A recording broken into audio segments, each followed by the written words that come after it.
The state of Israel to become to an end doesn't mean Jews have to be expelled, Jews have to be killed. Jews can continue living there under a Palestinian government like we live in Morocco, like we live in Iran. The Palestinians have nothing against Jews. They have against the genocide, against the occupation, have nothing to do against Jews. Both parties, Fatah and Hamas, declare that openly we have no problem with Jews. I finish with that. We met Ismail Haniyeh in Turkey on the beginning of the year 24. We didn't know that he will come to this, and there was a large a big conference, and he appeared in the middle. When he saw our rabbis, he asked them to come up. He embraced them, and he said, rabbis like you are welcome in our future Palestine. We have no problem with Jews. Jews are welcome in our land, Palestine.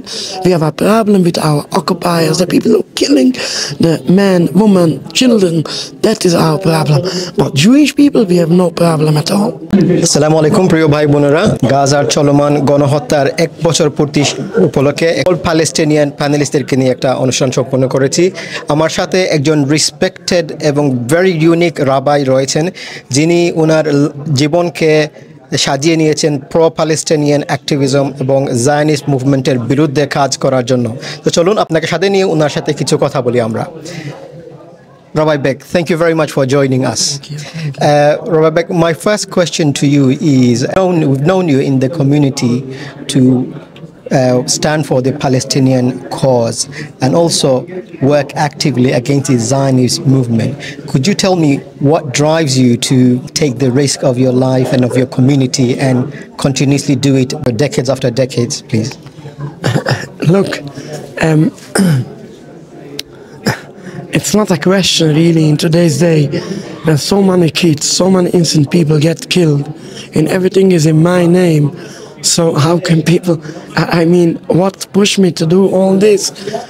I do very a tiny bit. I have to do much more. But what can I do? I'm not a politician. I cannot do too much more. But at least what we can, of course, we have to come out and to say, not in my name, not in the name of the Jewish people. It's completely false. The Zionist people cannot speak in the name of the Jews. They are not Jews, and they cannot speak in the name of the Jews, and not in the name of the Torah, and of course not in the name of God. I come back to the point. I want just to bring out what you say, that I have no difficulties really in my community. I live just 20 minutes from here in Stamford Hill. There's a large Jewish community of thousands of Jewish people. All of them are anti-Zionist. If you go to my area, you won't find Israeli flag in the whole area around. No one, even not one. And we live there together with the Muslim people. Very good relationship. We have no problem each other. I mean, all the minicab drivers in our area are Muslims, about 300-400. And we send our small children with them to school. I never heard any incident. So I want just to point out that in my community I haven't got problems really. When I speak in my community, I speak about people looks like me, this kind of people with a beard and curls. These people are almost against the state of Israel. Now I come back to the point. The state of Israel cannot speak in the name of Jewish people. The state of Israel is built up by atheist, Zionist people that don't believe in God, they don't believe in the Torah. It was rebellion against the Almighty. The Almighty, I know the Zionists often waving the flag of the Promised Land. I'm sorry, 1 minute. They're waving the flag of the Promised Land, the Promised Land. However, when you look in the Torah, you will see that the land was promised for Jewish people only under certain conditions. It's written in the Torah over 30 times that if we will not keep a high level of life, we will be exiled. So the same God who gives us the land, the same God took away back the land. And that you can see very clearly in the books of the prophets, especially in the end of Jeremiah. You see that we were exiled by God. We were in exile by divine decree. God forbidden us to go back and to take back the land. Now, going back by force is a rebellion against the Almighty. A person who believes in God cannot do such a thing. Jewish people are believers. We believe in God. We are not rebellion against God. Believing don't mean when it's light. When it's light, you see it. But when it looks dark, you still believe in God. And the same thing, now it's a dark time.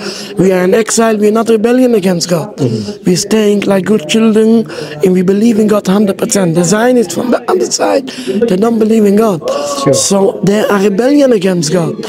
So you can see that the whole Zionist idea from the root is against the Jewish religion.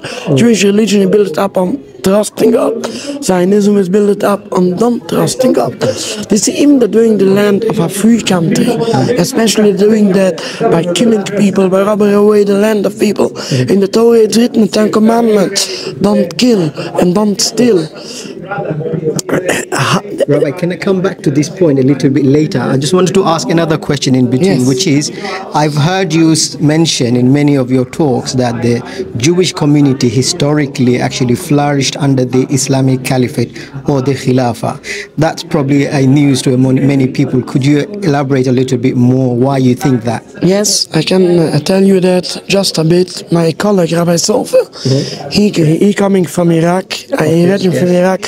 He's a very strong, a very good historian, and he can tell you much more. He will continue after I finish. You will ask him. But I wonder every time I go into all these demonstrations and rallies, and people say, "Oh, this is anti-Semitic, this is hate rallies." How can people deny? Everybody knows a bit of history, knows that we had a golden history in all Muslim countries. For centuries we lived together in harmony, in peace. We have a golden life there. How people can deny that? In all the Muslim countries we live there much better than we live in the rest of the world. And even today, after 76 years of the occupation, so many killings, so many genocide, still Jews have a brilliant life in all the Muslim countries. Take for example Morocco, Tunisia, Algeria. Iran is the biggest enemy of Israel, but there is a large Jewish community in Iran. They don't know what anti-Semitism is. They don't have that experience. My next question would be, Rabbi, which is, according to you and according to Jewish faith, what is the future of Palestine and what's the future of Zionist movement as well?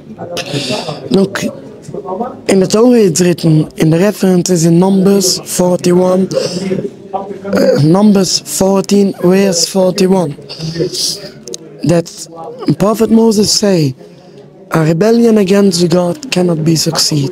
As long as the state of Israel is a rebellion against God, it's impossible to succeed. They will come to an end. We hope and pray for a peaceful end. Nobody looks for bloodshed. But they will come to an end. I'm not a politician, but I'm a rabbi. I'm just looking in the Torah. In the words of God, this is stronger than all politics. The words of God, this is forever.